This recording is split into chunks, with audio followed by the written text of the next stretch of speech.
নমস্কার বন্ধুরা, সোমা কিচেন বাংলায় আপনাদের সবাইকে স্বাগত। আশা করছি আপনারা সবাই খুব ভালো আছেন। আজ আমি দারুণ স্বাদের একটি রেসিপি নিয়ে আপনাদের কাছে চলে এসেছি। নিরামিষ ফুলকপি রোস্ট। এই রেসিপি একদম ইউনিক একটি রেসিপি। যে কোনো পূজা অনুষ্ঠানে বা ঠাকুরের ভোগ নিবেদনে আপনারা খুব সহজেই বানিয়ে নিতে পারবেন। সম্পূর্ণ ভিডিওটি দেখার জন্য অনুরোধ রইল। আমার নতুন বন্ধুদের কাছে অনুরোধ আমার চ্যানেলটিকে সাবস্ক্রাইব করার জন্য, আর ফেসবুক বন্ধুদের কাছে অনুরোধ আমার পেজটিকে ফলো করার জন্য। চলুন দেখে নেওয়া যাক রেসিপিটা। ফুলকপির রোস্ট বানানোর জন্য এখানে আমি একটা বড় সাইজের ফুলকপি নিয়ে নিয়েছি। এখন ফুলকপিটা আমি একটু বড় বড় সাইজ করে কেটে নেব। আমি দেশি ফুলকপি নিয়েছি, আপনারাও দেশি ফুলকপি নেবারই চেষ্টা করবেন। দেশি ফুলকপির টেস্ট অন্যান্য ফুলকপির থেকে অনেকটাই বেশি, তাই আমি দেশি ফুলকপি নিয়েছি।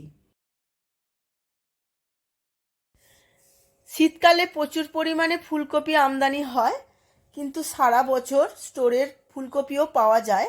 ফুলকপি দিয়ে অনেক রকম রেসিপি করা যায়। আমি এই রোস্ট আজকে করে দেখাচ্ছি, এর স্বাদ খুবই ভালো হয়। দেখুন, ফুলকপিগুলো মোটামুটি আমার কাটাও হয়ে গেছে। আমি এই ডাঁটিগুলো একটু কাট মেরে নিচ্ছি, কেননা সেদ্ধটা খুব ভালো হবে। এবার আমি পরবর্তী পর্যায়ে চলে যাব। আমি এখন কড়া বসিয়ে নিয়েছি, কড়ায় জল দিয়ে দিয়েছি। এর মধ্যে আমি 1 চামচ নুন দিয়ে দেব। এইভাবে আমি জলটা কিছুক্ষণ ফুটিয়ে নেব। জলটা খুব ভালো করে ফুটে গেছে। এখন গ্যাসের ফ্লেমটা আমি অফ করে দেব।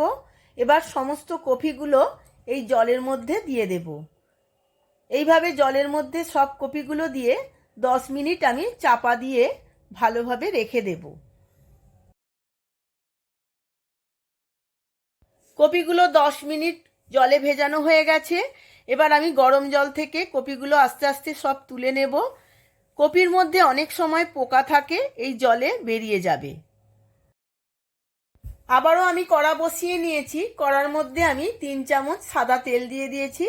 এবার সমস্ত কপিগুলো এই তেলের মধ্যে দিয়ে দেব। সমস্ত কপিগুলো আমি হালকা বাদামি করে ভেজে নেব। কপিগুলো ভাজার সময় আমি গ্যাসের ফ্লেমটা লো টু মিডিয়াম করে রেখেছি, কেন বেশি জোর থাকলে কপিগুলো খুব লাল হয়ে যাবে, তখন দেখতে ভালো লাগবে না। এবার আমি পরবর্তী পর্যায়ে একটা মশলা তৈরি করে নেব। এখন একটা মিক্সিং জার নিয়ে নিয়েছি। এর মধ্যে আমি 1.5 থেকে 2 ইঞ্চি আদা খুব সরু সরু করে কেটে নিয়েছিলাম, আর দেব 6-7টা কাঁচা লঙ্কা। এই আদা আর কাঁচা লঙ্কা একসাথে একটা পেস্ট করে নেব। কাজু, সাদা তিল ও চালমগজ আমি 10 থেকে 20 মিনিট ভিজিয়ে নিয়েছিলাম। এখন মিক্সিং জার নিয়ে এই সমস্ত উপকরণগুলো দিয়ে একটা মিহি পেস্ট করে নেব।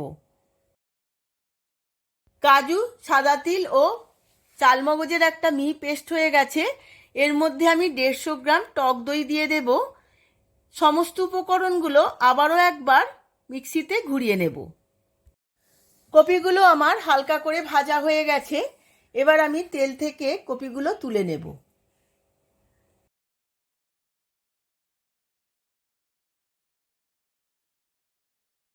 ওই কপি ভাজার তেলের মধ্যেই আমি 2 চামচ ঘি দিয়ে দেব। তেল ও ঘি বেশ ভালো করে গরম হয়ে গেছে। এর মধ্যে আমি কিছু ফোড়ন দিয়ে দেব। 2টো তেজপাতা, অল্প একটু জয়িত্রী দেব, 1/2 চামচ সাজিরে, আর দেব কয়েকটা দারচিনি আর কয়েকটা ছোট এলাচ, আর দেব কিছুটা লবঙ্গ।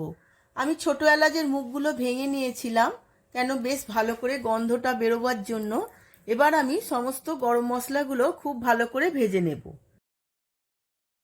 ফোড়নগুলো খুব ভালো করে ভাজা হয়ে গেছে। এখন এর মধ্যে দিয়ে দিলাম 2 চামচ আদা আর কাঁচা লঙ্কা বাটা। সমস্ত কিছু আবারও একবার ভালোভাবে ভেজে নেব। আদা আর কাঁচা লঙ্কা খুব ভালোভাবে ভেজে নিতে হবে, যাতে কাঁচা গন্ধটা একদম চলে যায়। এইভাবে তেলের মধ্যে কষিয়ে নিয়ে এর মধ্যে কিছু মশলা দিয়ে দেব।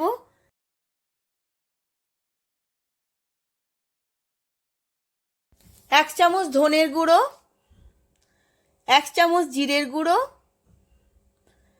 1 চামচ কাশ্মীরি লঙ্কার গুঁড়ো, 1 চামচ গোলমরিচ গুঁড়ো, আর দেব 1 চামচ শাহি গরম মশলার গুঁড়ো। এই সমস্ত গুঁড়ো মশলাগুলো আদা কাঁচা লঙ্কার সাথে আবারও একবার ভালোভাবে কষিয়ে নেব। অল্প একটু জল দিয়ে দেব যাতে সমস্ত মশলাগুলো মিশিয়ে খুব ভালোভাবে কষানো হয়। মশলাটা কষাতে কষাতে দিয়ে দেব 1 চামচ চিনি। যেহেতু আমি নিরামিষ রেসিপি করছি তার জন্য একটু মিষ্টি মিষ্টি ভালো লাগবে, তাই আমি চিনি দিয়েছি। আপনারা চাইলে চিনি নাও দিতে পারেন। সমস্ত মশলাটা খুব ভালোভাবে কষানো হয়ে গেছে। এখন দিয়ে দেব টক দই আর কাজুর পেস্ট। সমস্ত উপকরণগুলো আবারও ভালোভাবে কষিয়ে নিতে হবে। এই সময় গ্যাসের ফ্লেমটা আমি লো টু মিডিয়াম রেখেছি, কেন টক দই না হলে ফেটে যাবে। এইভাবে আমি 10 মিনিট কষিয়ে নেব। অল্প একটু জল দিয়ে দিলাম, না হলে নিচে লেগে যেতে পারে। আমার গ্রেভিটা খুব ভালোভাবে কষানো হয়ে গেছে। এখন দিয়ে দেব ভেজে রাখা ফুলকপি। ফুলকপির সাথে গ্রেভিটাও আবারও একবার ভালোভাবে কষিয়ে নিতে হবে। এইভাবে আমি 5 মিনিট কষিয়ে নেব। এবার আমি অল্প একটু জল দিয়ে দেব যাতে ফুলকপি আর গ্রেভির সাথে মিশে গিয়ে খুব ভালো রান্নাও হয় এবং সেদ্ধও হয়।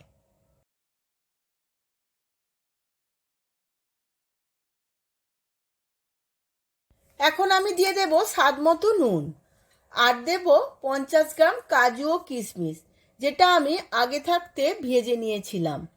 এখন চাপা দিয়ে আমি 5 থেকে 10 মিনিট সেদ্ধ হতে দেব।